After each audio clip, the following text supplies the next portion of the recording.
Steph Curry explaining how he developed his jumper and became the greatest shooter of all time. Where, you know, get your hips down. Get your hips down, get low, like you're feeling every part of your foot, your feet, and you're using all of that force to kind of get through. Pushing in the ground. And that's a foundation you have to have to then build off of that, you know, creativity and that looseness up top. Yes. So that's part of the natural progression of foundation to confidence to then, okay, now I can experiment a little bit. So maybe it's not necessarily a thought, it's like you hammer that down so much that now I have the ability to say, okay, what's going to help me in the game? Or if I need to stay out of the trees, I can get my range back.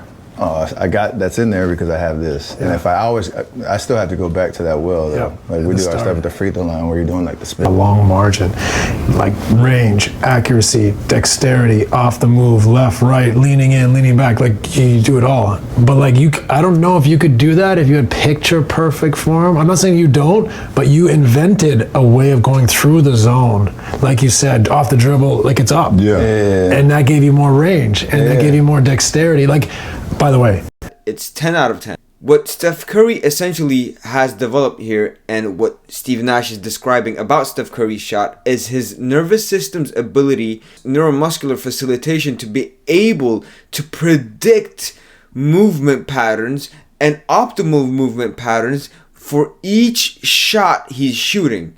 That's why it's so dynamic. That's why there's so much variability in his shot making abilities.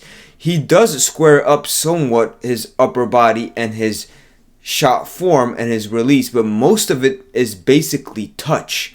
It's so interesting to see. He has really primed his nervous system to be able to assess every microtransaction of energy and force that is produced by his own body to make sure that he makes every shot he takes, or at least comes as close as possible to making it, which is phenomenal. He has trained his nervous system to be able to predict outcomes and distances and react accordingly to make shots. So this is an ability you can train, but it's much harder to train this ability than training just reproducing a shot and becoming robotic with it.